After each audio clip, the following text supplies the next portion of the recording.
Good evening, students. So, this is our lecture number 30 on the Code of Criminal Procedure 1973 and the Bharatiya Nagrik Suraksha Samhita 2023. तो अपने last lecture में हमने in detail section 164 को discuss किया था and along with that हमने जो Indian evidence act को रेफ़र करके ये भी जाना था कि कौन कौन से सेक्शंस इंडियन एविडेंस एक्ट के सेक्शन 164 ऑफ सीआरपीसी से रेलेवेंट हैं. ठीक है, तो आइए आज हम लोग देखते हैं कि जो नया कानून है दैट इज़ द भारतीय नागरिक सुरक्षा संहिता, उसमें कोई नया चेंज इंट्रोड्यूस किया गया है कन्फेशन रिकॉर्ड करने को लेके. ठीक है, तो आइए शुरू करते हैं इस चीज़ को. So let's start with section 183 sub section 1. अच्छा, पहले इसका हेड नोट पढ़ते हैं. It says recording of confessions and statements. 164 का हेड नोट आपको याद है, एग्जैक्टली द सेम. ठीक है, किसी भी प्रकार का चेंज हेड नोट में इंट्रोड्यूस नहीं किया गया है. सब सेक्शन 1 पढ़ते हैं. ठीक है, it says any magistrate of the district in which the information about commission of any offence has been registered may, whether or not he has jurisdiction in the case, record any confession or statement made to him in the course of an investigation under this chapter or under any other law for the time being in force or at any time afterwards but before the commencement of the inquiry. अब prima facie, अगर मान लीजिए मैं आपको कोई lecture पढ़ाने वाला हूँ तो कोशिश किया करिए कि एक बार उसको आप पहले खुद भी पढ़ लिया करिए, इससे आपको भी बहुत हेल्प होगी. ठीक है, तो अगर सब सेक्शन 1 को पढ़ें तो प्राइमा फेसाई इसमें आपको क्या डिफरेंस दिखाई दे रहा है. It says any magistrate of the district in which the information about commission of the offence has been registered. अगर आपको सेक्शन 164 की लैंग्वेज याद है तो पहले तो एनी मैजिस्ट्रेट के साथ साथ आपके मेट्रोपॉलिटन मैजिस्ट्रेट भी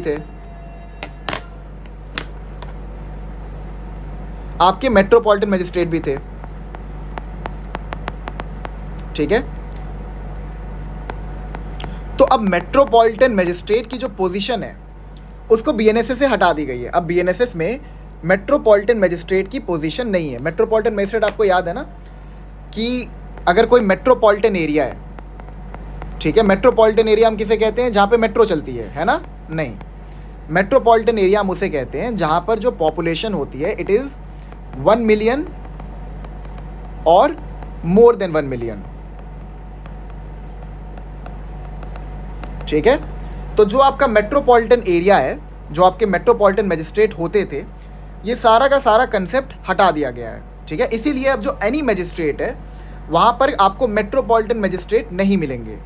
ठीक है, क्योंकि पोजीशन ही नहीं है. जब पोजीशन हटा दी गई तो कन्फेशन कैसे रिकॉर्ड करेंगे. ठीक है, तो आगे लिखा है any magistrate of the district in which the information about commission of any offence has been registered. अब यहाँ पर थोड़ा ध्यान दीजिएगा, यहाँ पर ये लिखा है of the district in which the information about commission of any offence has been registered. जब हम लोग सेक्शन 164 की लैंग्वेज को पेरूज करते हैं तो क्या वहाँ पर जुरिस्डिक्शन के रिगार्डिंग कोई बात की गई थी? याद करिए आप, वहाँ पे ये कहा गया था कि अगर ऑफेंडर जो है, ठीक है, जो आपका एक्यूज्ड है, उसने अगर ऑफेंस दिल्ली में कमिट किया है तो वो चाहे तो तमिलनाडु भी जाके वहाँ पर किसी मैजिस्ट्रेट के पास अपने कन्फेशन को रिकॉर्ड कर सकता है. रीज़न क्या दिया गया था कि अगर आप जुरिस्डिक्शनल मैजिस्ट्रेट के पास जाके अपने कन्फेशन को रिकॉर्ड करवाते तो वहाँ पे एक एलिमेंट ऑफ प्रेजुडिस है.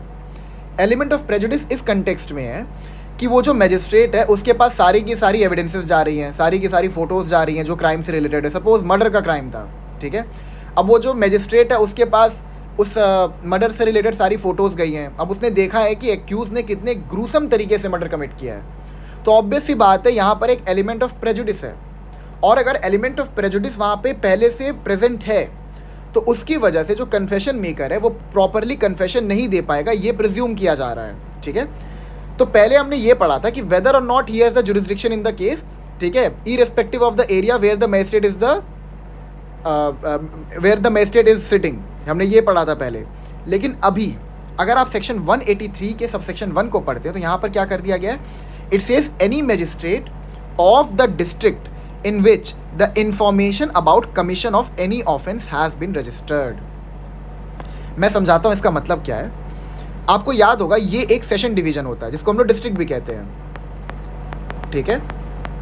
एक सेशन डिवीजन या फिर एक डिस्ट्रिक्ट में बहुत सारे पुलिस स्टेशन होते हैं, ठीक है। और हर पुलिस स्टेशन पे एक judicial magistrate of the first class की जुरिस्डिक्शन होती है, ठीक है। और सेकेंड क्लास की भी हो सकती है अगर उनको सीजीएम के द्वारा स्पेशली एम्पावर्ड किया जाए अंडर सेक्शन 190, ठीक है। सेक्शन 190 सब सेक्शन 3 के अंदर ये लिखा हुआ है कि अगर magistrate judicial magistrate of the second class को, यानी कि अगर आपके सीजीएम जो हैं वो judicial magistrate of the second class को स्पेशली एम्पावर्ड करते हैं, ठीक है, तो he can take cognizance and he can also have jurisdiction over a police station, ठीक है। तो हमने क्या पढ़ा था कि एक डिस्ट्रिक्ट है जिसको हम सेशन डिवीजन कहते हैं, जिसमें कई सारे पुलिस स्टेशन होते हैं और हर पुलिस स्टेशन पे एक judicial magistrate of the first class की जुरिस्डिक्शन होती है। जुरिस्डिक्शन डालने का जो पर्पस होता है वो ये होता है कि अगर उस पुलिस स्टेशन में किसी क्राइम की इन्फॉर्मेशन दी गई है, कोई कॉग्निजेबल ऑफेंस है या फिर नॉन कॉग्निजेबल ऑफेंस है, अगर उसकी इन्फॉर्मेशन दी गई है तो उस मजिस्ट्रेट को इस फैक्ट से एक्वेंट कराया जा सके, उसको बताया जा सके कि आपके जुरिस्डिक्शन में एक ऑफेंस कमिट हुआ है जिसका आप कॉग्निजेंस ले सकते हैं, ठीक है। तो सबसेक्शन 1 कहता है any magistrate of the district in which the information about commission of any offence has been registered. इसका मतलब ये है, सपोज जो ये वाला आपका पुलिस स्टेशन था, यहाँ पर किसी कॉग्निजेबल ऑफेंस की इंफॉर्मेशन को रजिस्टर किया गया, ठीक है। अब ये जो कॉग्निजेबल ऑफेंस की इंफॉर्मेशन को जब रजिस्टर कर दिया गया उसके बाद अरेस्ट भी हो गया, ठीक है। पुलिस ऑफिसर ने अरेस्ट भी कर दिया एक्यूज्ड को। अब अरेस्ट करने के बाद जो एक्यूज्ड है वो कहता है कि मेरी आंखें खुल गई, पुलिस के डंडे से मेरी आंखें खुल गई और अब मुझे अपने कन्फेशन को रिकॉर्ड करवाना है, ठीक है।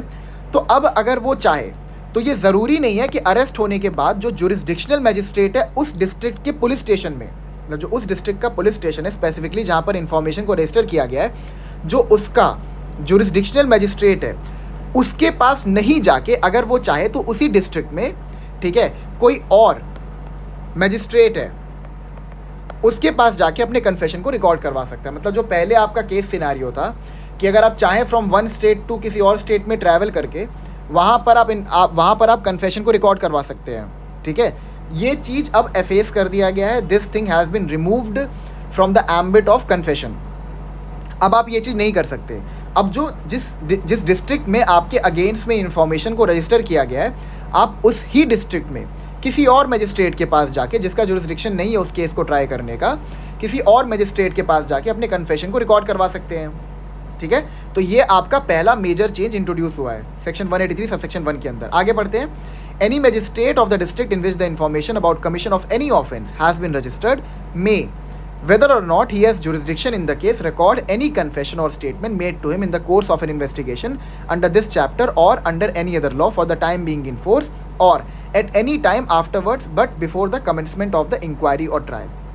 बाकी की जो चीज़ें हैं वो सेम है, ठीक है, कि अगर आपको कन्फेशन देना है तो आप इंक्वायरी या फिर ट्रायल के कमेंसमेंट से पहले ही कन्फेशन दे सकते हैं। एक बार इंक्वायरी या ट्रायल शुरू हो गया तो अब आप कन्फेशन नहीं दे सकते मजिस्ट्रेट को, ठीक है। बस जो एक मेजर चेंज इंट्रोड्यूस किया गया है वो ये किया गया है कि जो पहले आपको ये एक्यूज़ के पास जो ये अथॉरिटी थी कि वो किसी भी एरिया के मजिस्ट्रेट के पास जाके अपने कन्फेशन को रिकॉर्ड करवा सकता है, वो हटा दिया गया है। और अब एक्यूज़ जो है वो खाली उस एरिया के मजिस्ट्रेट में ही, मतलब उस मजिस्ट्रेट के पास जाके ही कन्फेशन को रिकॉर्ड करवा सकता है जिस डिस्ट्रिक्ट में उसके ऑफेंस को रजिस्टर किया गया है। क्लियर है आपको? प्रोवाइजो पे आते हैं। Provided that any confession or statement made under this subsection may also be recorded by audio, video, electronic means in the presence of the advocate of the person accused of an offence। ठीक है, ये भी आपको याद है exactly the same। Subsection 1 का proviso जो था उसमें यही कहता था कि एडवोकेट के प्रेजेंस में आपको कन्फेशन को रिकॉर्ड करवाना है अगर जो कन्फेशन मेकर है वो ऑडियो, वीडियो, इलेक्ट्रॉनिक मीन्स के थ्रू अपने कन्फेशन को दे रहा है, directly made to the magistrate. यहाँ तक आपको क्लियर है? ठीक है, अगले प्रोवाइजो पे आते हैं। Provided further that no confession shall be recorded by a police officer on whom any power of a magistrate has been conferred under any law for the time being in force. ये भी आपको clear ही है कि अगर police officer को temporarily empower किया गया है कि आप मैजिस्टेरियल फंक्शंस को इम्पार्ट कर सकते हैं, ठीक है, हमने पढ़ा था ना इसका रेलेवेंट सेक्शन सीआरपीसी के अंदर, सेक्शन 39 सीआरपीसी। क्या कहते हैं section 39? Mode of conferring powers.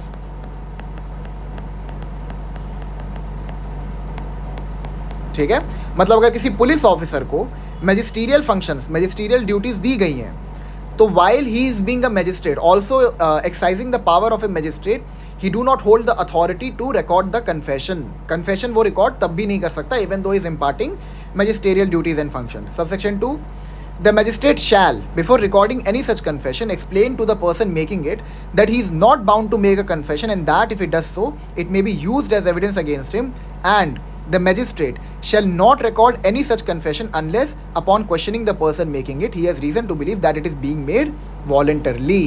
तो यहाँ पर जो आपका सबसेक्शन 2 है, it is again perimetria, no change. ठीक है, सबसेक्शन 3 पे आते हैं. It says if at any time before the confession is recorded, the person appearing before the magistrate states that he is not willing to make the confession, the magistrate shall not authorize the detention of such person in police custody. Subsection 3 को भी हमने detail में पढ़ा था. यही कहता है कि एक बार, मतलब मान लीजिए कन्फेशन को रिकॉर्ड करना मैजिस्ट्रेट ने शुरू कर दिया, and while the confession is being recorded, जो कन्फेशन मेकर है वो कहता है कि मुझे ये कन्फेशन नहीं देना है, तो वहाँ पर तो इट इज़ एपरेंट ना कि वो बंदा जो है वो किसी प्रेशर में ही कन्फेशन को दे रहा था. That's why in between he said कि मुझे कन्फेशन को रिकॉर्ड नहीं करवाना है. ठीक है, तो वहाँ पर क्या होगा, जितना भी कन्फेशन मैजिस्ट्रेट ने रिकॉर्ड किया होगा उसको स्क्रैप ऑफ कर दिया जाएगा, और उस कन्फेशन को जितना भी उन्होंने रिकॉर्ड किया है उसकी कोई भी एविडेंशियरी वैल्यू नहीं होगी. तो आपका सबसेक्शन 3 भी जो है वो पैरीमेट्रिया है.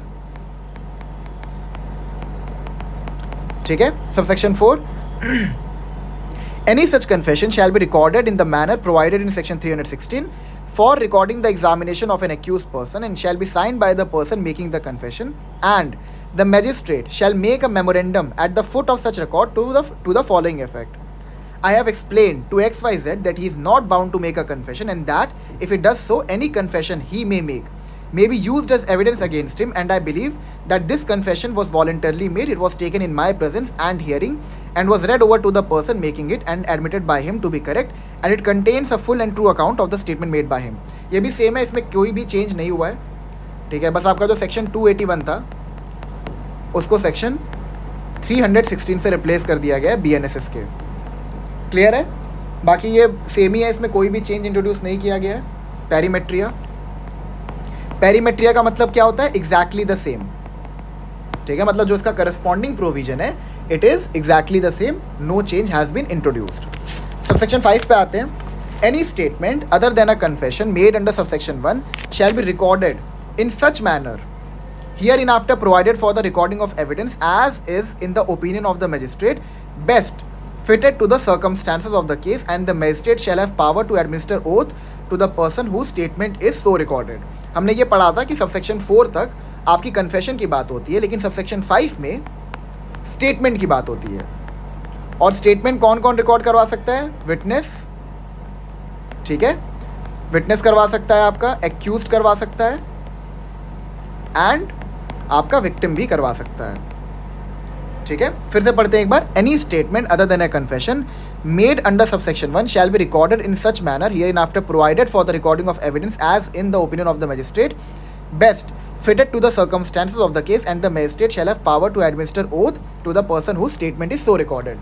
यहाँ पर ये भी है कि जब मैजिस्ट्रेट स्टेटमेंट को रिकॉर्ड करते हैं तो वो ओथ एडमिनिस्टर कर सकते हैं. ठीक है, वो उसके सामने गीता रख सकते हैं एंड उसका ओथ ले सकते हैं कि जो कहूँगा, सच के सिवा कुछ नहीं कहूँगा वाला सीन है यहाँ पे. ठीक है, तो जो स्टेटमेंट होता है वहाँ पर ओथ लिया जाता है. अब स्टेटमेंट में ओथ लेने का पर्पस क्या होता है? क्योंकि ऑब्वियस सी बात है, स्टेटमेंट तो आपका विटनेस भी दे रहा है, एक्यूज भी दे रहा है, विक्टिम भी दे रहा है. तो हो सकता है कि कोई बंदा है जो विटनेस है, वो स्टेटमेंट रिकॉर्ड करवाने आया है, वो जो स्टेटमेंट दे रहा है मैजिस्ट्रेट को, वो सेल्फ सर्विंग हो.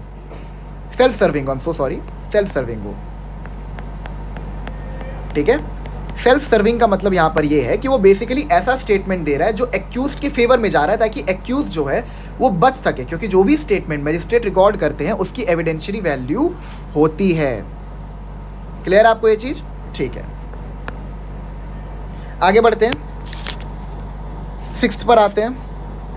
हाँ, आई एम सो सॉरी। तो विटनेस जो होता है वो अगर कोई भी स्टेटमेंट देता है तो वहाँ पर ओथ एडमिनिस्टर करवाना ज़रूरी है, क्योंकि अगर विटनेस के स्टेटमेंट पे आप ओथ एडमिनिस्टर नहीं करवा रहे हो तो वहाँ पर आप फ्यूचर में जो विटनेस है उसको प्रोसिक्यूट नहीं कर पाओगे। अगर विटनेस ने कोई झूठी स्टेटमेंट दी है मैजिस्ट्रेट को, ठीक है, तो ओथ जो है वो ये इम्प्लाई करता है कि आपको सेक्शन 174, 176 एंड 177 के अंदर ऑफ आईपीसी प्रोसिक्यूट किया जा सकता है।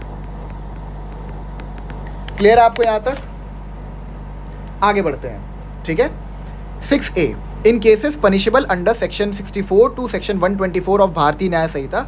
यहाँ पर क्या किया गया है, जो आपके आईपीसी के ऑफेंसेस थे, ठीक है, जिनकी सेक्शन की नंबरिंग चेंज हुई है, वो यहाँ पे इनकलकेट कर दिया गया है। The magistrate shall record the statement of the person against whom such offence has been committed in the manner specified in subsection 5 as soon as the commission of the offence is brought to the notice of the police। तो बाकी तो सब perimetry है, no change, ठीक है।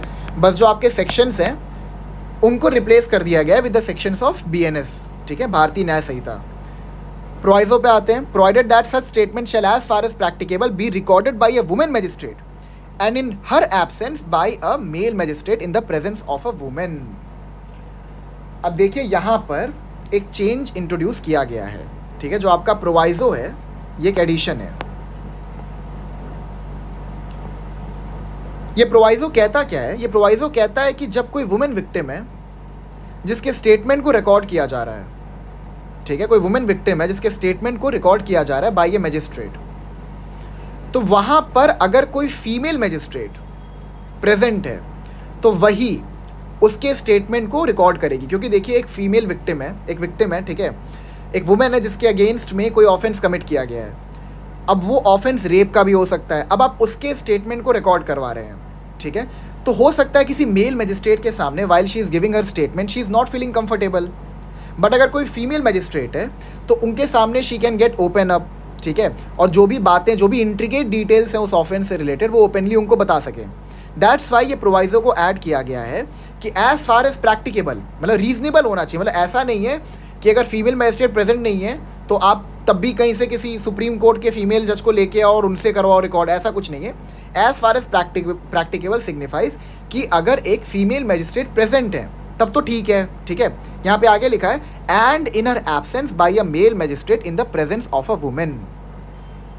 अगर एक female magistrate present नहीं है किसी डिस्ट्रिक्ट में, ठीक है, तो वहाँ पर क्या होगा, वहाँ पे जो मेल मैजिस्ट्रेट है वही उस वुमेन का जो स्टेटमेंट है उसको रिकॉर्ड करेंगे, लेकिन in the presence of a women, which signifies कि एक कोई भी वुमेन हो सकती है। It could be some officer of the court, मैं यहाँ पे लिख देता हूँ, in the presence of a women में आपकी कोई ऑफिसर ऑफ द कोर्ट हो सकती है,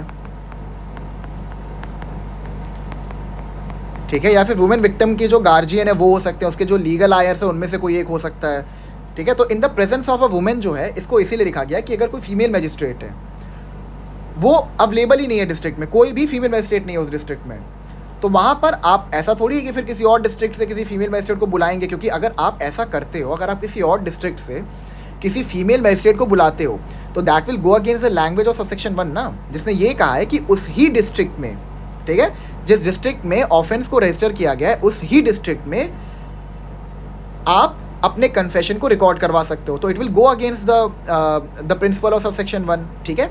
तो इसीलिए आपको क्या करना है, एज फार एज प्रैक्टिकेबल अगर एक फीमेल मैजिस्ट्रेट अवेलेबल है तो बहुत बढ़िया है, अगर नहीं है तो मेल मैजिस्ट्रेट ही रिकॉर्ड करेंगे, लेकिन in the presence of a women.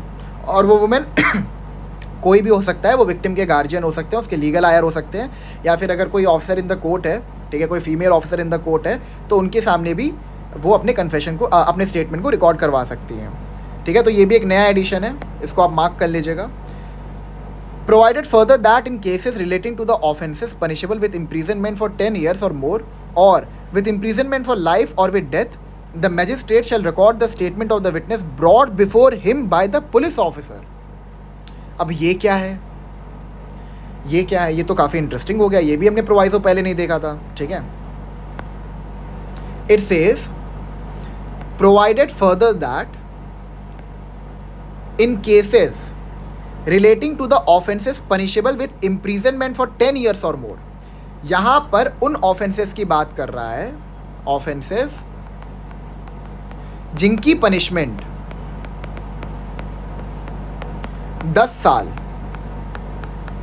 ठीक है, या 10 साल से अधिक की हो, मतलब उस पर्टिकुलर ऑफेंस के लिए जो मैजिस्ट्रेट के पास इम्प्रिजनमेंट अवॉर्ड करने की पावर है, दैट कैन बी 10 ईयर्स और मोर देन 10 ईयर्स, या फिर लाइफ इम्प्रिजनमेंट। आपको याद है ना, लाइफ इम्प्रिजनमेंट कौन अवॉर्ड कर सकता है? सिर्फ सेशन जज।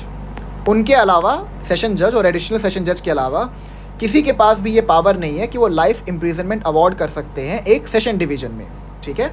तो यहाँ पे क्या बोला है? Provided further that in cases relating to the offences punishable with imprisonment for 10 years और मोर और विथ इम्प्रिजनमेंट फॉर लाइफ और विथ डेथ, यहाँ पे डेथ को भी इंक्लूड किया गया, that is death penalty. Death penalty कौन दे सकता है? सेशन जज, ठीक है। आपको याद होगा मेरा लेक्चर। तो सेशन जज जो है आपके, वो डेथ पेनल्टी अवॉर्ड कर सकते हैं। लाइफ इम्प्रिजनमेंट भी खाली सेशन जज या फिर एडिशनल सेशन जज ही दे सकते हैं। मतलब ये भी जो आपका death penalty, it can also be awarded by the additional session जज, ठीक है, लेकिन subject to the confirmation by the high court, ठीक है।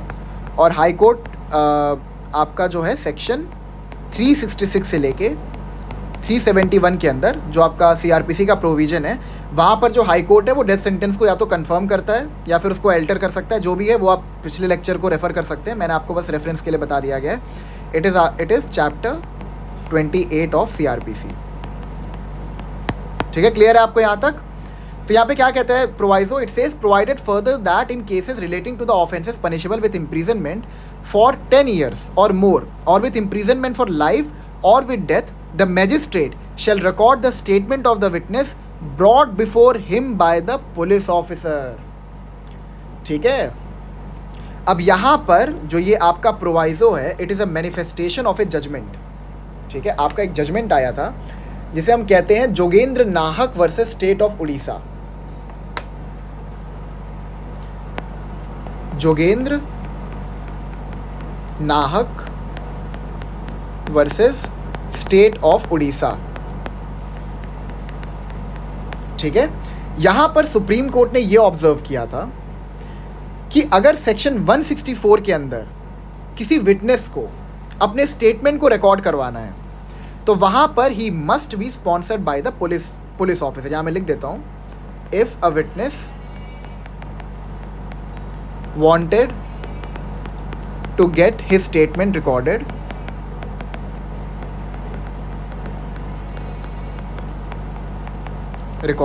under section 164, then he must be sponsored by the police officer, ठीक है। इसका मतलब यहां पर यह है कि जो विटनेस है, अब अगर वो अपना स्टेटमेंट पुलिस ऑफिसर के सामने देता है तो क्या उस स्टेटमेंट की कोई भी एविडेंशियरी वैल्यू होगी? नहीं होगी, क्योंकि हमने ये चीज़ पढ़ा था कि in the course of investigation police officer जितने भी स्टेटमेंट्स को रिकॉर्ड करते हैं, आप उसको ट्रायल के टाइम पे एज एन एविडेंस प्रेजेंट नहीं कर सकते। तो इसका सॉल्यूशन क्या है कि अगर पुलिस ऑफिसर चाहते हैं कि मतलब पुलिस ऑफिसर के पास एक बहुत ही इंपॉर्टेंट स्टेटमेंट आता है, ठीक है, और वो चाहते हैं कि उस स्टेटमेंट की कुछ एविडेंशियरी वैल्यू भी हो, तो वो क्या करते हैं कि जो विटनेस होता है उसको मजिस्ट्रेट के पास लेके जाते हैं और फिर वो अपने स्टेटमेंट को मजिस्ट्रेट के सामने देता है, जिसके पास ये कॉम्पिटेंसी है कि वो स्टेटमेंट को रिकॉर्ड भी कर सकते हैं, और अगर उन्होंने स्टेटमेंट को रिकॉर्ड किया है तो उस स्टेटमेंट की एविडेंशियरी वैल्यू भी होगी, ठीक है। तो जोगेंद्र नाहक वर्सेस स्टेट ऑफ उड़ीसा में सुप्रीम कोर्ट ने ये ऑब्जर्व किया था कि अगर किसी विटनेस को स्टेटमेंट रिकॉर्ड करवाना है अंडर सेक्शन 164, तो उसको पुलिस ऑफिसर जब लेके जाएगी मजिस्ट्रेट के पास, सिर्फ तब ही उसका स्टेटमेंट मजिस्ट्रेट रिकॉर्ड कर सकते हैं। द रीज़न बीइंग कि अगर विटनेस को आप ये खुल्ला छूट दे देते हैं कि वो आराम से मजिस्ट्रेट के दरवाजे को खटखटा के वहाँ पर अपने स्टेटमेंट को रिकॉर्ड करवा सकता है, तो इससे सोचिए प्रॉब्लम क्या आ सकती है। The biggest problem that lies with this is कि जो स्टेटमेंट है, ठीक है, जो स्टेटमेंट है जो विटनेस दे रहा है मजिस्ट्रेट को, ऑफ कोर्स हो सकता है कि वो जो है एक्यूज़ के फेवर में दे रहा हो, झूठी स्टेटमेंट दे रहा हो, ठीक है, या फिर अगर इसको खुल्लम खुल्ला छूट दे दे, अगर वो स्पॉन्सर्ड बाय पुलिस ऑफिसर ना रहे, तो फिर 1000 विटनेस जाके मजिस्ट्रेट के पास अपने स्टेटमेंट्स को रिकॉर्ड करवाएंगे, बोलेंगे अरे ये एक्यूज़ तो बहुत अच्छा है, ये एक्यूज़ तो ऐसा है, ये तो वैसा है, ऐसा है वैसा है करके, ठीक है। तो उससे जो मजिस्ट्रेट है उनके ऊपर ओवर बर्डन आ जाएगा। तो ये बहुत इंपॉर्टेंट है कि जो विटनेस है, अगर उसके स्टेटमेंट को रिकॉर्ड करवाना है तो पुलिस ऑफिसर ही उस विटनेस को मजिस्ट्रेट के पास लेके जाएं, ठीक है। मतलब ऑब्वियस सी बात है, अगर हर विटनेस चला जाएगा मजिस्ट्रेट के पास तो मजिस्ट्रेट ओवरबर्डन हो जाएंगे। यहाँ पर यही कहना चाहता है कि पुलिस ऑफिसर जिस विटनेस को लेके जाना चाहते हैं वो उसको लेके जाएंगे, बाकी आपके पास इतनी अथॉरिटी नहीं है कि आप जब चाहें मजिस्ट्रेट के दरवाजे को खटखटा सकते हैं और वहाँ पर जाके अपने स्टेटमेंट को रिकॉर्ड करवा सकते हैं। Is it clear? तो ये आप लिख लीजिएगा कि बेसिकली जो आपका सेक्शन 164 सबसेक्शन 6 में जो आपका प्रोवाइजो 2 है, ये आपका मैनिफेस्टेशन है ऑफ जोगेंद्र नाहक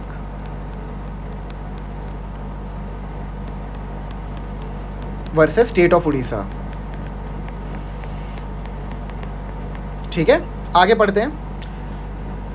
provided also that if the person making the statement is temporarily और परमानेंटली मेंटली और physically disabled, the magistrate shall take the assistance of an interpreter और a special educator in recording the statement. ये तो same है, पैरीमेट्रिया, no change. ठीक है। Provided also that if the person making the statement is temporarily और permanently mentally or physically disabled, the statement by the person with the assistance of an interpreter or a special educator shall be recorded through audio video electronic means, preferably by mobile phone। अब यहाँ पे mobile phone को भी include कर दिया है, ठीक है। अगर आप चाहें तो ऑडियो वीडियोग्राफी कर सकते हैं मोबाइल फ़ोन के थ्रू भी, तो ये भी बाकी सेम है, बस इसमें एक मोबाइल फ़ोन की एडिशन कर दी गई है। बी पे आते हैं। A statement recorded under clause A of a person who is temporarily or permanently mentally or physically disabled shall be considered a statement in lieu of examination in chief as specified in section 142 of the Bharatiya Sakshi Adhiniyam 2023, such that the maker of the statement can be cross-examined on such statement without the need for recording the same at the time of trial। यहाँ पर कुछ नहीं किया गया, it is exactly the same पैरीमेट्रिया, बस जो आपके sections थे इंडियन एविडेंस एक्ट के उनको रिप्लेस कर दिया गया है भाई भारतीय साक्ष्य अधिनियम जो उसका सक्सेसर है। Subsection 7, the magistrate recording a confession or statement under this section shall forward it to the magistrate by whom the case is to be inquired into or tried। ये भी आपका सेम है, पैरीमेट्रिया, नो चेंज इंट्रोड्यूस्ड।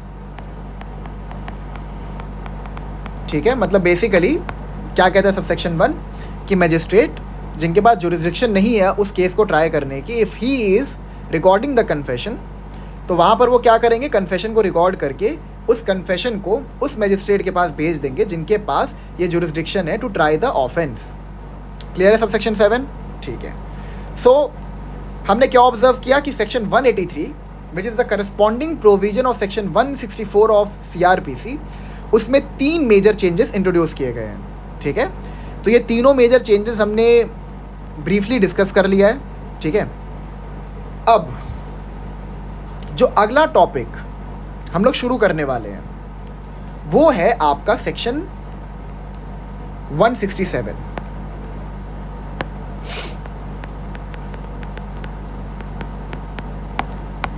ठीक है, वो है आपका सेक्शन 167।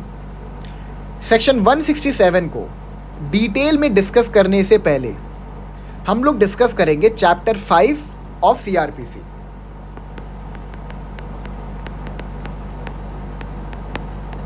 ठीक है, ताकि आपको सेक्शन 167 समझने में दिक्कत ना आए। अब इससे पहले हम लोग सेक्शन 167 की कहानी की तरफ आगे बढ़ें, आपके लिए एक चीज़ को समझना बहुत इंपॉर्टेंट है कि हम लोग सेक्शन 167 की कहानी तक पहुंच कैसे रहे हैं। ठीक है, तो आइए एक बार समझते हैं कि सेक्शन 167 की कहानी क्या है।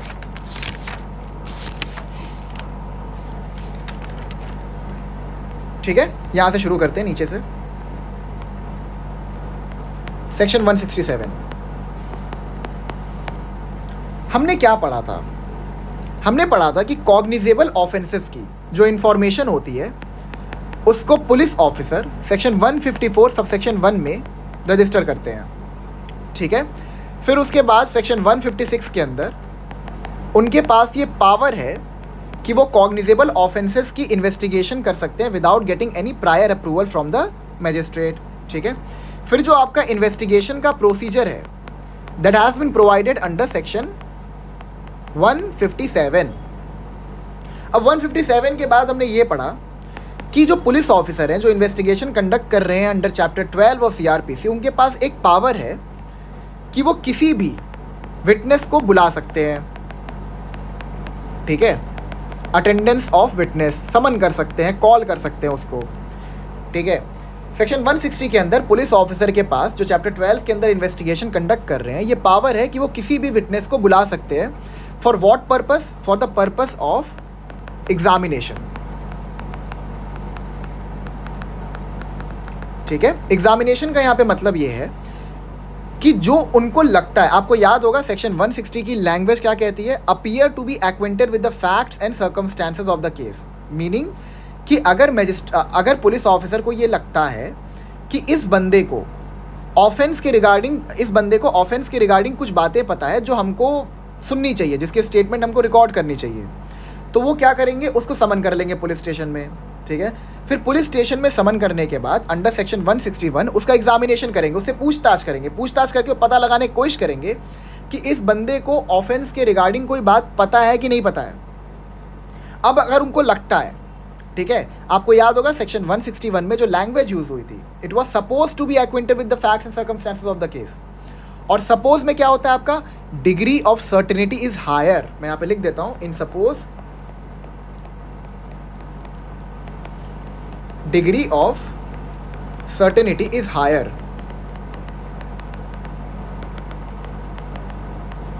ठीक है, इसका मतलब यहां पर यह है कि आपने एग्जामिनेशन कंडक्ट किया और आपको लगा कि हाँ, इस इंसान को कुछ बातें पता है ऑफेंस से रिलेटेड, तो आप वहां पे क्या करोगे?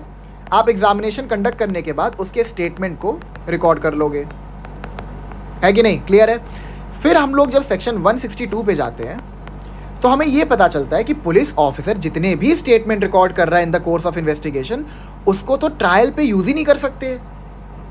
ठीक है, हाँ, आप उसको ट्रायल पे मतलब ऐसे नहीं यूज कर सकते, मतलब प्रोसिक्यूशन उसका यूज नहीं कर सकता, लेकिन जो डिफेंस है, जो आपका एक्यूज्ड है, वो उसका यूज कर सकता है for contradiction and cross examination, वो अलग मैटर है। बट जनरली हमने सेक्शन 162 में यही समझा कि जितने भी statements police officer in the course of investigation record करते हैं, उसको तो आप ट्रायल में यूज ही नहीं कर सकते। तो अब इसका सॉल्यूशन क्या है? So solution light in section 164। 164 में ये कहा गया है कि अगर आप चाहते हैं कि आप विटनेसेस के स्टेटमेंट को यूज कर पाएं ड्यूरिंग द ट्रायल, ठीक है, ट्रायल के टाइम पे आप विटनेसेस के स्टेटमेंट को यूज कर पाएं और उसकी कुछ एविडेंशियरी वैल्यू हो, तो आप उसको मैजिस्ट्रेट के पास ले जाइए और मैजिस्ट्रेट उसके स्टेटमेंट को रिकॉर्ड कर लेंगे एंड देन आप फ्यूचर रेफरेंस में उस स्टेटमेंट को उस स्टेटमेंट को यूज़ कर सकते हैं एज एन एविडेंस। क्लियर है आपको? यहाँ तक आपको कहानी पूरी समझ में आ गई? ये तो कॉग्निजेबल ऑफेंस का हो गया। फिर नॉन कॉग्निजेबल ऑफेंसेस में जो इन्फॉर्मेशन रजिस्टर की जाती है वो 151 सबसेक्शन 1 के अंदर की जाती है। बस इसमें एक छोटा सा डिफरेंस ये आ जाता है कि आप इन्वेस्टिगेशन कमेंट्स नहीं कर सकते नॉन कॉग्निजेबल ऑफेंसेस की जब तक कि आपको एक प्रायर अप्रूवल ना मिल जाए मैजिस्ट्रेट की, एक ऑर्डर ना मिल जाए मैजिस्ट्रेट से कि हाँ, आप इस नॉन कॉग्निजेबल ऑफेंस में इन्वेस्टिगेशन कंडक्ट कर सकते हैं, तब तक तो आप इन्वेस्टिगेशन कंडक्ट नहीं कर सकते। लेकिन once you get the permission to investigate the matter, आगे का प्रोसीजर सेम होगा। ठीक है, अब जो आपका सेक्शन 165 और 166 है उसको हम लोग बाद में डिस्कस करेंगे। ठीक है, क्योंकि अभी वो कहानी से थोड़ा सा अलग चला जा रहा है, तो हम लोग कहानी को कंटिन्यू करेंगे। अब आता है आपका section 167 which is one of the most important provision of chapter 12 of CrPC. लेकिन सेक्शन 167 को समझने से पहले आपको चैप्टर 5 ऑफ सीआरपीसी समझना पड़ेगा, which is arrest, which is related to arrest. हमने ये चीज़ पढ़ा था ना कि कॉग्निजेबल ऑफेंस में पुलिस ऑफिसर अगर चाहे, आपको याद है डेफिनेशन याद है कॉग्निजेबल ऑफेंस की, सेक्शन 2C कॉग्निजेबल ऑफेंस, वहाँ पे क्या कहा था? कॉग्निजेबल ऑफेंस क्या होते हैं? ऐसे ऑफेंसेस जहाँ पर पुलिस ऑफिसर के पास ये पावर है कि he can arrest without a warrant, बिना किसी वारंट के पुलिस ऑफिसर अरेस्ट कर सकते हैं इन अ कॉग्निजेबल ऑफेंस, ये हमने पढ़ा था। और जो डिफरेंस आ जाता है नॉन कॉग्निजेबल और कॉग्निजेबल ऑफेंस में, वो इसी चीज़ पे आता है कि नॉन कॉग्निजेबल ऑफेंस में जनरली पुलिस ऑफिसर अरेस्ट नहीं कर सकते विदाउट अ वारंट, ठीक है। Without a warrant police officer non cognizable offence में अरेस्ट नहीं कर सकते, ठीक है। ये हमने एक बेसिक डिफरेंस ऑब्जर्व किया था between cognizable and non cognizable offences. अब इसमें और भी डिफरेंसेस हैं, उसमें हम लोग डेल्व नहीं करेंगे अभी। जितना मैटर सेक्शन 167 से रेलेवेंट है खाली उसमें डेल्व करते हैं। तो इससे पहले हम लोग सेक्शन 167 या फिर चैप्टर 5 को शुरू करें, पहले ना एक बार कहानी को समझते हैं, ठीक है। तो आपकी कहानी कैसे शुरू होती है? आपकी कहानी ऐसे शुरू होती है, यहां पर आपका एफआईआर रजिस्टर हुआ, ठीक है। सेक्शन 154 के अंदर, सेक्शन 154 सब सेक्शन 1 के अंदर आपकी एफआईआर रजिस्टर हुई। अब जो आपकी एफआईआर होती है, ठीक है, वहां पर information regarding the FIR, remember section 157, police officer भी दे सकते हैं कॉग्निजेबल ऑफेंस की इंफॉर्मेशन। मतलब वो गए, वो प्लेस पे गए जहाँ पर क्राइम कमिट हुआ था, उस स्पॉट पे गए, वहाँ पर उन्होंने खुद ही कुछ एक प्रीलिमिनरी इंक्वायरी कंडक्ट की और कुछ इन्फॉर्मेशन कलेक्ट करके they came back to police station और वहाँ पर उन्होंने उस इन्फॉर्मेशन को रजिस्टर कर दिया, ठीक है। अब या तो पुलिस ऑफिसर खुद एफआईआर रजिस्टर कर सकते हैं या फिर कोई इन्फॉर्मेंट है, यानी कोई विटनेस, विक्टिम, ठीक है, या फिर कोई इन्फॉर्मेंट है। मतलब कोई इन्फॉर्मेंट का मतलब क्या है? इन्फॉर्मेंट में तो पुलिस ऑफिसर भी आपके आ जाएंगे, लेकिन अदर देन पुलिस ऑफिसर आपका विटनेस या फिर विक्टिम, दोनों में से कोई भी आके एफआईआर को रजिस्टर करवा सकता है, कॉग्निजेबल ऑफेंस की इंफॉर्मेशन को दे सकता है पुलिस ऑफिसर को, ठीक है। अब यहाँ पर एफआईआर हुआ। अब एफआईआर होने के बाद पुलिस ऑफिसर के पास ये पावर तो है ना कि he can make an arrest under chapter 5, है कि नहीं? चैप्टर 5 के अंदर अरेस्ट करने की पावर तो है पुलिस ऑफिसर के पास। अच्छा, ये ज़रूरी नहीं है कि एफआईआर के रजिस्ट्रेशन के बाद ही अरेस्ट हो। अगर पुलिस ऑफिसर चाहे तो वो एफआईआर के रजिस्ट्रेशन से पहले भी अरेस्ट कंडक्ट कर सकते हैं। यहां तक आपको समझ में आ गया? ठीक है, अब आगे बढ़ते हैं। जब एक बार आपका अरेस्ट हो जाता है तो as per the language of article 22 clause 2 of the Indian constitution, ठीक है, article 22 clause 2 of the Indian constitution and by virtue of chapter 5 of CRPC, आपको विदिन 24 आवर्स जो अरेस्टी है उसको प्रेजेंट करना पड़ता है before the magistrate under section 167। कहानी समझ में आ रही है? इंटरेस्टिंग है कहानी, ठीक है।